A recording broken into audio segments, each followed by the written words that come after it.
오늘 본문 말씀이 포함된 데살로니가 후서는 사도 바울이 데살로니가 교회에 보낸 서신입니다. 전서, 후서, 서신입니다. 편지입니다.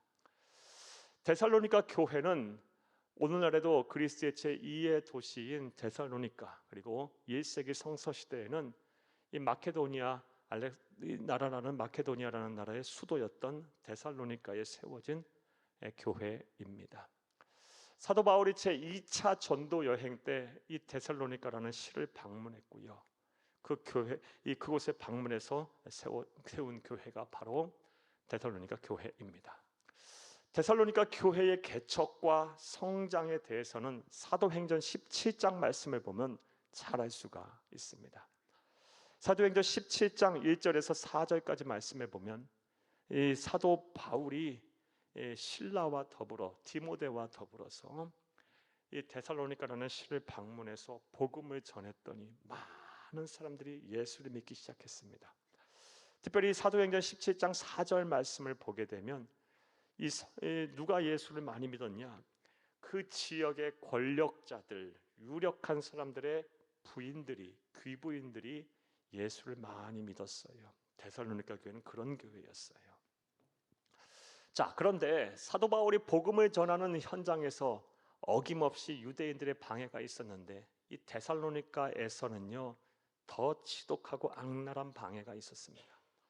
사도행전 17장 5절에서 10절까지 말씀을 보게 되면 이 유대인들이요 지역의 아주 불량배들을, 질이 안 좋은 불량배들을 고용해서 데살로니가 시에서 폭동을 일으킵니다. 그리고 그 폭동을 일으킨 주범이 바로 사도 바울이고 그리스도인들하고 거짓으로 관가에 고발을 합니다. 그 일로 인해서 오해를 뒤집어쓰고 사도 바울과 그의 동력자들은 지명수배를 받게 되고요. 그리고 체포를 당하지 않기 위해서 야반도주를 하게 돼요. 데살로니가시에 도착해서 교회를 세운 지 3주 만에 일어난 일이에요. 그러니 얼마나 사도 바울도 그렇고 그리고 데살로니가 성도들도 얼마나 힘이 들었겠습니까? 그런데 데살로니가 전서 1장 말씀을 보게 되면 그러한 상황 속에서도 데살로니가 교회가 부흥하고 성장을 합니다. 사랑하는 여러분, 생각을 한번 해보세요. 교회가 개척이 되고 3주 만에 오늘날로 말하면 담임 목사와 모든 부교육자가 피신을 간 거예요. 목자 없는 성도들만 남게 된 거예요. 새로운 새 가족들만 남게 된 거예요. 자, 그런 교회, 그리고 환난과 핍박이 계속되는 상황 속에서도 교회가 성장을 하는데 이 그리스와 에게해 주변에 막 소문이 납니다. 데살로니가 교회의 성도들이 믿음의 역사가 막 일어나고 이 소망의 인내가 막 넘쳐나며 사랑의 수고가 막 넘쳐난다라고 가득하다라는 소문이 나게 됩니다. 무엇보다 데살로니가 교회는요, 사랑하는 여러분, 이 형제 사랑에 관해서는 말로 표현할 수 없이 끝내주는 교회였습니다. 이 말씀 보겠습니다. 데살로니가 전서 4장 9절을 함께 읽겠습니다.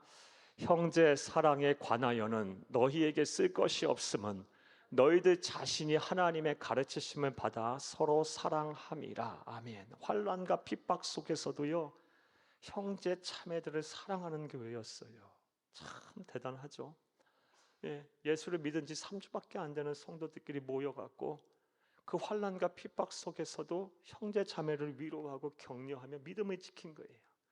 형제 사랑에 관해서는 더 할 말이 없을 정도로 너희는 끝내준다. 하나님께 감사한다 라고 사도 바울이 서신서에 기록을 하고 있어요. 데살로니가 교회가 이렇게 환난과 핍박 속에서도 아름답게 건강하게 성장한다는 소리를 듣자 이제 사도 바울은 그들을 위로하고 격려할 필요가 있었어요. 사랑의 말로, 위로의 말로 그들의 수고를 칭찬할 필요가 있었어요. 또 데살로니가 전서를 보게 되면 그러한 가운데서 또 이단들이 들어옵니다. 그 이단들은 어떤 잘못된 교리를 가리켰냐? 부활이 없다, 예수님의 재림이 없다라고 가리켰어요. 그래서 성도들이 많이 힘들어했어요. 혼란스러워했어요. 그래서 사도 바울은 부활의 교리, 재림의 교리를 분명히 가르칠 필요가 있었고요. 나아가서 이 환난과 핍박 속에 어려움을 당하는 성도들 향하여 감사하는 이 감사 신앙을 잃지 말라라고 권면을 할 필요가 있었습니다. 그런 목적으로 쓰여진 서신서가 바로 데살로니가 전서, 데살로니가 후서입니다. 자, 이해되셨습니까? 자, 이제 이러한 내용 이해를 바탕으로 이제 생각을 해보겠습니다. 자, 그렇다면 사랑하는 여러분, 우리 그리스도인들이 특별히 감사의 조건이 없다 할지라도 우리 그리스도인이라는 이유만으로 하나님께 마땅히 감사해야 할 기본 감사에는 어떤 것들이 있을까요? 오늘 데살로니가 후서의 말씀을 통해서 우리는 어떠한 사실을 배울 수가 있을까요? 자, 이제부터 따라하시겠습니다. 첫째로, 사랑의 하나님이 처음부터 나를 선택하신 것입니다. 사랑의 하나님께서 처음부터, 즉 태초부터 나를 예정하시고 알고 정해 놓으시고 구원으로 선택하셨다라는 사실을 우리는 가지고 우리는 감사해야 합니다. 감사의 조건이 없다 할지라도 이 사실 하나만으로도 하나님 앞에 감사하는, 기본 감사를 하는 저와 여러분이 되어야 할 줄로 믿습니다. 오늘 보면 13절을 함께 보겠습니다. 주께서 사랑하시는 형제들아, 우리가 항상 너희에 관하여 마땅히 하나님께 감사할 것은 하나님이 처음부터 너희를 택하사. 자, 여기까지만 보겠습니다. 주께서 사랑하시는 형제들아, 데살로니가 교회의 성도들아, 우리가 바울과 실라와 디모데가 항상 너희에 관하여 마땅히, 특별히 감사의 조건이 없어도 기본적으로 감사할 것은, 하나님께 감사할 것은 하나님이 처음부터 너희를 택하신 것에 나는 감사한다. 따라서 우리는 이러한 사도 바울의 신앙을 본받아 저와 여러분 또한 하나님이 나를 사랑하셔서 태초부터 나를 알고 정해놓으시고 구원적 선택을 하셨다는 것에 감사하는, 이런 기본 감사를 하는 저와 여러분이 되어야 할 줄로 믿습니다. 자, 이를 좀 더 구체적으로 설명해 보겠습니다. 사랑하는 여러분, 앞서 말씀드린 대로 데살로니가 교회 성도들은요 3주밖에 사도 바울을 통해서 복음을 듣지 못했어요. 자, 그런 성도들이 어찌 그 무서운 환난과 핍박을 견뎌내며 신앙의 지조, 신앙의 절개를 지킬 수가 있었을까요? 물론 우리가 또한 역시 살펴본 대로 형제 사랑에 관해서는 끝내주는 교회였기에 서로 위로하고 격려하며 그 어려움을 이겼을 거예요. 하지만 사도 바울은 이와 더불어서 또 다른 이야기를 하고 있어요. 바로 하나님께서 너희들은 태초부터 알고 정해놓고 구원적 선택을 한 사람들이었기 때문에 그 힘들고 어려운 상황을 이겨냈다라고 말합니다. 이것을 데살로니가 전서 1장 3절과 4절을 통해 더 분명히 알 수가 있습니다. 함께 읽겠습니다. 너희의 믿음의 역사와 사랑의 수고와 우리 주 예수 그리스도에 대한 소망의 인내를 우리 하나님 아버지 앞에서 끊임없이 기억하미니 하나님의 사랑하심을 받은 형제들아, 너희를 택하심은 아노라. 아멘. 하나님이 너희를 사랑하셔서 너희를 택하셨기 때문에 너희가 그 힘들고 어려운 상황 속에서도 믿음의 역사를 일으킬 수 있었고 사랑의 수고를 할 수 있었으며 우리 주 예수 그리스도에 대한 소망의 인내를 끝까지 가질 수 있었다. 다 하나님이 너희를 사랑하시고 선택하신 결과다. 그것 때문에 그렇게 된 것이다 라고 사도 바울이 말을 하고 있습니다. 사랑하는 여러분, 이처럼 하나님이 사랑하셔서 선택하신 자, 구원적 선택을 하신 자는 환난과 선택을 받은 자는요 아무리 삶이 힘들고 어렵더라도 신앙을 지켜낼 수가 있어요. 자, 여러분 모두가 그런 구원적 선택을 받으신 줄로 믿습니다. 자, 그렇다면 사랑하는 여러분, 하나님께서 이 사랑하셔서 선택하시는, 태초부터 이 선택하시는 구원적 선택의 근거는 무엇일까요? 이것은 로마서 8장 28절 말씀을 통해 알 수가 있습니다. 함께 보겠습니다. 우리가 알거니와 하나님을 사랑하는 자, 곧 그의 뜻대로 부르심을 입은 자들에게는 모든 것이 합력하여 선을 이루느니라. 아멘. 우리가 잘 알거니와 하나님을 사랑하는 자, 하나님을 사랑하는 자는 곧 선택을 받은 자죠. 구원을 받은 사람이에요. 그런데 무슨 근거로 하나님께서 그들을 선택하셨답니까? 하나님을 사랑하는 자가 되게 하셨답니까? 그의 뜻대로, 다른 말로 그의 마음대로, 하나님의 뜻대로 우리를 부르셔서 창세전부터 우리를 알고 정해놓고 구원 때가 돼서 구원적 선택을 하셨다는 거예요. 사랑하는 여러분, 그런데 중요한 것은 이러한 하나님의 무조건적인 사랑에 근거한 구원적 선택이 저와 여러분을 향하고 있다는 사실이에요. 이게 참 감사할 일이죠. 세상에는요, 우리보다 더 윤리적인 사람들 많습니다. 우리보다 더 도덕적으로 사는 사람들 많아요. 더 우리보다 정의로운 사람도 많고요. 더 우리보다 선행을 하는 사람들도 많아요. 나아가서 더 우리보다 세상의 이치에 통달한 사람들도 많습니다. 그런데 그것이 하나님의 사랑과 하나님의 선택의 근거와 기준이 아니라 하나님의 마음, 하나님의 뜻, 우리는 그것이 어디에 무엇인지 모르지만 하나님이 무조건적으로 우리를 사랑하시고 하나님의 무조건적으로 우리를 뜻하신 바에 따라 우리를 선택하고 구원하셨다는 거예요. 사랑하는 여러분, 도대체 저와 여러분이 누구이고 무엇이길래 하나님은 우리를 이렇게 무조건적으로 사랑하시고 일방적으로 구원적 선택을 베푸셨을까요? 이거는 하나님의 사랑과 하나님의 은혜로 아니면 설명이 안 되는 거예요. 사랑하는 여러분, 우리가 무엇을 우리의 행실을 자랑하겠습니까? 여러분, 하나님 앞에 무엇을 자랑하시겠어요? 예. 사랑하는 여러분, 정말 우리와 저와 여러분은 하나님의 사랑을 엄청나게 받은 존재들이에요. 아무나 구원받는 게 아니에요. 예. 사랑하는 여러분, 세상에 수억 명의 사람들이 있지만 예수를 그리스도 믿는 사람은 많지 않아요. 극소수예요. 극소수. 그런데 우리는 예수를 그리스도 믿고 있어요. 하나님을 아바 아버지라 부르고 있어요. 그리고 시험과 환난 속에서도 내 믿음 흔들리지 않으려고 막 참고 견뎌내며 이 믿음을 지키려 하고 있어요. 이 모든 것이 태초부터 하나님께서 저와 여러분을 알고 정해놓고 때가 돼서 부르시고 그 부르시면 우리가 믿음으로 화답한 결과임을 믿으시기를 간절히 주의 이름으로 축복합니다. 그러하기에 설령 우리의 삶 속에서 내가 특별하게 내 마음의 소원이 이루어지고 기도 제목이 이루어져서 즉 감사의 조건이 있어서 감사하는 것이 아니라 그런 거 하나도 없어도 하나님께서 나를 무조건적으로 사랑하셔서 창세 전부터 나를 구원적 선택하셨다라는 그 이유 하나만으로도 하나님께 감사하는 즉 기본 감사를 하는 저와 여러분이 되기를 간절히 주의 이름으로 부탁합니다. 자, 첫 번째로 우리 그리스도인이라면 마땅히 해야 할 하나님께 해야 할 기본 감사, 하나님이 나를 사랑하셔서 창세 전부터 나를 구원적 선택하셨다라는 것입니다.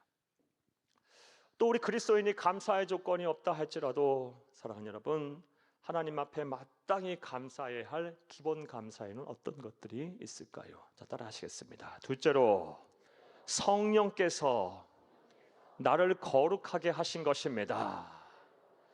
사랑하는 여러분, 우리가 감사의 조건이 없어도 성령 하나님께서 나를 거룩하게 하셨다, 거룩하게 살게 하신다, 또 앞으로 살게 하실 거라는 이거 하나만으로도 하나님 앞에 기본 감사를 하는 여러분들이 되기를 간절히 주의 이름으로 부탁합니다. 우리 보면 13절을 다시 한번 읽겠습니다. 주께서 사랑하시는 형제들아, 우리가 항상 너희에 관하여 마땅히 하나님께 감사할 것은 하나님이 처음부터 너희를 택하사 성령에 거룩하게 하심과, 자 여기까지만 보겠어요. 사랑하는 형제들아, 우리가 항상 너희에 관하여 마땅히 하나님께 감사하는데 하나님이 처음부터 너를 택하셨고 그 택하신 하나님께서 지금 너희를 택하신 하나님 성령님께서 택하신 하나님이신 성령님께서 너희를 거룩하게 하시는 것에 대해서 나는 마땅히 감사한다라고 하고 있어요.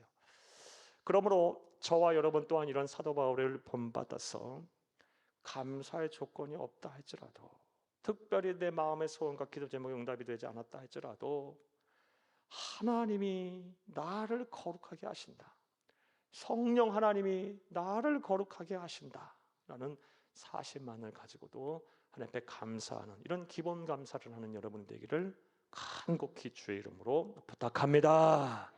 이 또한도 자세히 말씀드려 보겠습니다. 사랑하는 여러분, 우리가 예수를 그리스도로 믿게 되면 성삼위일체 하나님이신 예수 그리스도의 영이신 성령님께서 우리의 심령에 들어오십니다. 우리 심령, 우리의 영혼 속에 들어오셔서 하시는 일이 무엇입니까? 여러 가지 일을 하는데 사랑하는 여러분, 무엇보다 우리를 거룩하게 살게 하세요. 이전에 죄인지 몰랐던 것을 죄로 깨닫게 하시고요. 또 하나님의 말씀과 위배되는 삶을 살게 되면 불편해서 못 살게 만드세요. 괴롭게 만드세요. 그래서 회개케 만드세요. 사랑하는 여러분, 여러분에게 한번 여쭤보겠어요. 여러분, 지금 여러분 안에 성령 하나님을 모시고 삶을 믿으십니까? 그런 여러분들이 세상 사람들과 똑같이 살 수 있어요? 불편해서 못 살아요. 힘들어서 못 살고 괴로워서 못 살아요. 우리는 이미 그렇게 살 수 없는 존재들이 됐어요. 왜요? 우리의 심령에 하나님의 영, 그리스도의 영인 성령님이 계시니까요. 나아가 그분은요, 우리의 힘과 능력만으로는 도저히 끊어버릴 수 없는, 제어할 수 없는 우리의 지난날의 악한 행실과 생각과 습성들을 끊어버리게 만드세요. 끊어주세요. 사랑하는 여러분, 성경과 기독교 2000 역사와 그리고 오늘날 우리의 삶 가운데 저 사람은 사람이 아니야, 짐승만도 못해, 그랬던 사람이 예수를 믿고 거룩하신 성령 하나님의 그런 영성을 소유한 이후 막 성자같이 변한 사람 많이 봤잖아요. 죄송하지만 이 자리에도 그런 분 계실 거예요.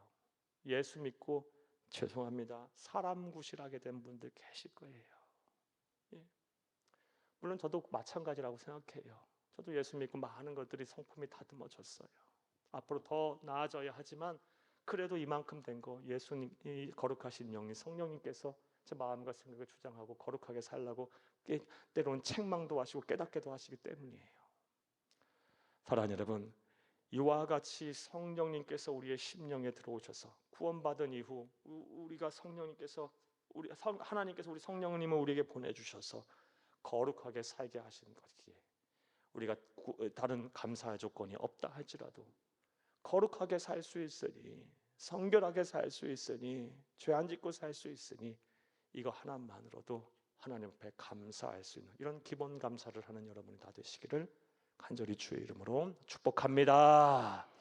또 우리가 세 번째로 감사의 조건이 없어도 그리스도인한 이유만으로 하나님께 감사해야 할 기본 감사는 무엇이 있을까요? 따라하시겠습니다. 셋째로, 진리를 믿어 구원을 받게 하신 것입니다. 진리는 하나님의 말씀, 즉 복음을 말하고요, 그 복음을 듣고 알고 믿어 구원을 받게 하신 것, 우리 이것만 가지고도 우리는 감사해야 돼요. 오늘 보면 13절을 다시 한번 읽겠습니다. 주께서 사랑하시는 형제들아, 우리가 항상 너희에 관하여 마땅히 하나님께 감사할 것은 하나님이 처음부터 너희를 택하사 성령의 거룩하게 하심과 진리를 믿음으로 구원을 받게 하심이니. 아멘. 사랑하는 여러분, 진리인, 구원에 이르는 진리인 복음을 믿음으로 구원을 받게 하셨다.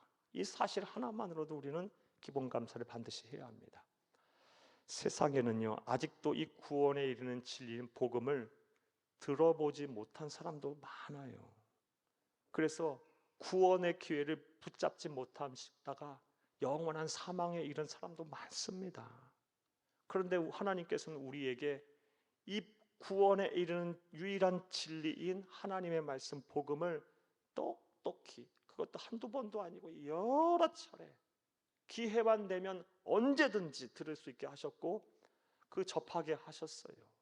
이것이 얼마나 놀라운 은혜입니까? 무엇보다요, 사랑하는 여러분, 진리인 하나님의 말씀, 구원에 이른 유일한 길인 진리인 복음을 아무리 알고 들었다고 할지라도 그것이 안 믿어져서 구원받지 못하는 사람 많습니다. 예. 사랑하는 여러분, 저는요 3대째 목회자 집안의 출신이면서 어려서부터 귀에 못이 박히도록 복음을 들었지만 이게 안 믿어져서 구원받지 못한, 예수 믿지 않겠다고 하는 사람도 만나봤어요. 안 믿어져서 못 믿는 거예요, 여러분. 이해가 안 되고 안 믿어져서요. 가슴에 안 와닿아서요. 그런데 우리는요, 이 진리인 하나님의 말씀, 구원에 이르는 진리인 복음을 알고 들었고요. 그것이 믿어져서 예수를 그리스도 믿고 구원을 받지 않았어요. 믿음도 하나님이 주셔야 하는 거예요. 예. 이 믿음을 누가 깨닫게 하시고 누가 우리에게 믿게 하시겠어요? 사람이 어떤 방법과 수단을 통해서 이 믿음을 갖게 하겠냐고요. 믿어지니까 놀라운 거예요. 이게 은혜인 거예요. 예. 사랑하는 여러분, 얼마나 대단한 은혜입니까? 그러므로 저와 여러분은요, 이 진리인 하나님의 말씀을 알고 듣게 하시고 무엇보다 믿게 하셔서 구원에 이르게 하셨으니, 야, 내가 얼마나 많은 은혜를 받은 사람인가 라고 생각하며 굳이 감사의 조건이 없다 할지라도 우리 하나님 앞에 기본적인 감사를 하는 저와 여러분이 되어야 할 줄로 믿습니다. 믿습니다. 자, 그렇다면 조금 더 생각을 해볼게요. 왜 세상 사람들은요, 이 진리인 하나님의 말씀, 구원에 이르는 진리인 복음을 믿지 못할까요? 사도 바울이 성령의 감동에 따라서 이 말씀 또한 이야기를 해놨어요. 고린도후서 4장 4절을 함께 보겠습니다. 그 중에 이 세상의 신이 믿지 아니하는 자들의 마음을 혼미하게 하여 그리스도의 영광의 복음의 광채가 비치지 못하게 함이니 그리스도는 하나님의 형상이니라. 아멘. 그 중에 이 세상의 신이 누굽니까? 사탄마귀.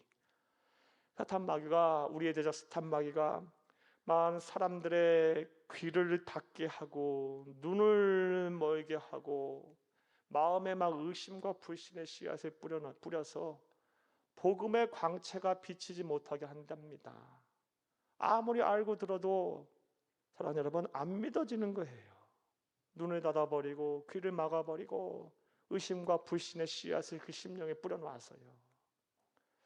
따라서 지금 우리가 진리의 구원에 이르는 유일한 진리인 복음을 알고 듣고 거기서 그치는 것이 아니라 내가 믿어 구원의 확신을 가졌다면 우리는 지금 사탄 마귀의 지배 속에 그들의 인도와 보호 속에 있는 것이 아니라 거룩하신 성령님의 인도와 보호 속에 있는 것을 의미해요. 그렇죠? 그러하기에 우리는 감사의 조건 하나 없어도 나는 지금 성령 하나님의 보호와 인도하심에 따라 살고 있으니 그거 하나만으로도 하나님께 무한한 감사와 영광, 기본 감사를 드려야 할 줄로 믿습니다. 믿습니다. 자, 이제 말씀 맺겠습니다. 사랑하는 여러분, 오늘은 감사의 조건이 하나도 없어도 기도 제목, 내 마음의 소원이 이루어지지 않았다 할지라도 내가 그리스도인이라는 이유 하나만으로도 하나님 앞에 감사해야 할 기본 감사에 대해서 말씀드렸어요. 기본 감사에 충실해야 하나님은 그 위에 더 큰 감사를 하게 하시는 거예요. 모든 일은 기본을 잘 지켜야 되는 거예요. 사랑하는 여러분, 우리가 마땅히 해야 할 기본 감사가 무엇입니까? 먼저 사랑의 하나님이 처음부터 나 같은 자를 선택하셨다는 것. 도대체 내가 무엇이고 누구이길래 하나님은 나를 사랑하셔서 태초부터 예지예정하시고 철저한 구원의 계획과 섭리하에 나를 부르시고 가장 이상적인 순간에 부르시고 예수를 믿게 하셨나요? 이건 하나님의 은혜로 아니면 설명이 안 되는 거예요. 나를 이렇게 사랑하시고 나를 이렇게 선택하셨다. 이거 하나만으로 감사하는, 기본 감사하는 여러분 되기를 바랍니다. 또한 우리가 그렇게 선택을 받아 예수를 믿은 이후에 성령 하나님이 내 심령에 들어오셔서 나를 거룩하게 하셨다. 죄짓지 않게 하시고 죄짓는 마음 불편하게 해서 회개케 하시고 내 힘과 능력으로 도저히 제어할 수 없는 그런 악한 습성과 생각과 행동을 제어케 하셨다. 이거 하나만으로도 감사하는 여러분 되기를 바랍니다. 무엇보다 진리인 하나님의 말씀, 구원에 이른 유일한 진리인 복음을 알고 듣는 데서 그치는 것이 아니라 그것을 믿게 하셔서 구원에 이르게 하셨다. 평생 들어도, 평생 알아도, 평생 공부해도 안 믿어져서 구원에 이르지 못한 사람 많은데 우리에게는 그런 것이 아니라 그것이 내 마음의 밭에 뿌려져서 복음의 씨앗이 뿌려져서 30배, 60배, 100배 결실을 맺게 하시고 구원에 이르게 하셨으니 이게 하나님의 은혜 아니면 무엇이겠습니까? 사랑하는 여러분, 감사의 조건이 없어도 이런 거 하나만 생각해도 하나님께 무한한 감사 영광을 돌려야 할 거예요. 이런 기본 감사에 충실하시기를 바랍니다. 그러면 하나님께서 기뻐하실 거예요. 매우 감동하실 거예요. 여러분의 삶이 아무리 메마르다 할지라도 메마른 곳에서 여러분의 영혼을 만족하게 하실 것이며, 여러분의 삶의 지경에 물된 동산 마르지 않은 샘같이 되게 하실 것입니다. 여러분의 기본 감사 위에 더 큰 감사를 하게 하실 것입니다. 이런 은혜와 축복이 저희 여러분 가운데 충만하기를 간절히 주의 이름으로 축복합니다. 축복합니다. 축복합니다.